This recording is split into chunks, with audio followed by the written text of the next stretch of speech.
एक मिट्टी के डेले पर धागा लपेट करके भी आप गणेश मानते हो, आप पूरी तरह इस तरह का जो अंधविश्वास का काम करते हो, ये भी तुम्हारा जो है 100% सत्य है, बिल्कुल इसमें भी किसी प्रकार का डाउट नहीं है। पर आप इस कर्म करते समय भी, ऐसा कर्म करते समय भी भगवत प्राप्ति की ही कल्पना करो, तो ये गणेश जो मिट्टी के गणेश है वो भी तुम्हें सचमुच का फल प्रदान कर देंगे। सुपारी का गणेश बनाकर भी पूजा हो जाती है, वो भी अंधविश्वास ही है, पर वो भी तुम्हारे लिए 100% सत्य हो जाएगा। कब? जब तुम भगवत प्राप्ति के नाम से एक भी कार्य ऐसा करते हो, तो फिर आप मिट्टी को गणेश मान लो, सुपारी को गणेश मान लो, आपको जो पटे उसको गणेश मान लो, कृष्ण मान लो, सब जगह आप सत्य जाएंगे और आपका सिद्धांत भी सत्य होगा, उसके फल भी सत्य आएंगे। ये सब भगवत चरणों के लिए कर रहे हो, ये भाव बनाकर करोगे तो सब सत्य हो जाएगा, क्योंकि प्रभु को सब सामर्थ्य है और केवल सनातन में ही ये विराजता है कि वो भगवान को कण कण में समझते हैं, अणु अणु में समझते हैं, रग रग में समझते हैं।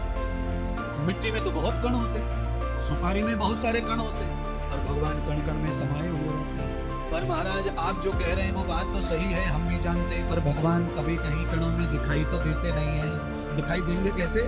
आपने पहले से ही मिट्टी को मिट्टी मान रखा है, दिखाई कहां से देंगे? आपने दुकान पर आप गए, पंडित जी ने सामान लिखा तो आपने कहा भैया इतनी सुपारी दे दो, सुपारी। तुमने वहां पंडित जी के कहने अनुसार कहा कि गणेश जी दे दो, वो तो पंडित जी के मन में सुपारियां रखी भगोनी में, 50 सुपारी खरीद के लाए हो, 200 ग्राम भगोनी में रखी है, पंडित जी के मन में है कौन सी सुपारी को गणेश बनाना है और कौन सी को वो नवग्रह पे रखेंगे, कौन सी को कहाँ रखेंगे, वो तो पंडित जी चयन करेंगे, तब वो सुपारी गणेश कहलाती है।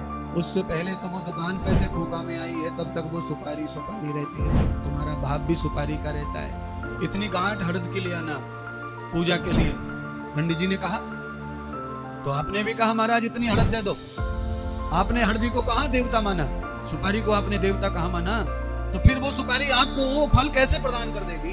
आचार्य पंडित जब कहता है तब तो हम मान ही लेते हैं और उसी तरह पूजा करते हैं, अर्पण करते हैं, फूल चढ़ाते हैं, फल चढ़ाते हैं, जो पूजा गणेश जी की है वो सब करते हैं, मान भी लेते हैं, प्रणाम भी करते हैं, पर वहां पर भी लौकिक सुख की कामना करते हैं। आज ये कथा इसीलिए हो रही है सत्यनारायण की कि हमारे बेटे का ब्याह हुआ है, आज बहू घर आई है, बहू के संसार अच्छा हो, ग्रस्त अच्छा हो, सुखी हो, इसलिए हम ये कर रहे हैं। तो पहले ही तुम तो करना काम बाद में सोचना, पहले फल पहले, सुख पहले, सब पहले होना तुमको, इसीलिए हम ये कर रहे हैं, इसीलिए हम वो कर रहे हैं। तो फिर भगवत प्राप्ति की चेष्टा नहीं करना उसको। लौकिक सुख मिलेंगे, संसार का सुख मिलेगा, पर महात्मा जो बताना चाह रहे हैं इतनी देर से वो ये है कि भगवत प्राप्ति के भाव से कुछ भी करोगे पूजा पाठ में तो तुम्हें सारे लौकिक सुख मिलेंगे, बिना मांगे सब प्राप्त होगा।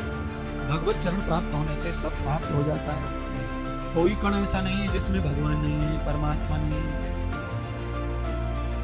पाताल से आकाश से हर जगह भगवान प्राप्त है, पर वो हमें नहीं प्राप्त होगा, क्योंकि हमारा जो चिंतन है, हमारी जो सोच है, वो कल्पना जो है वो लौकिक है, सांसारिक है। मुझे मंदिर जाना है, मस्जिद जाना है, गुरुद्वारे जाना है, मुझे संसार मांगना है देवता से, भगवान से, मूर्ति से।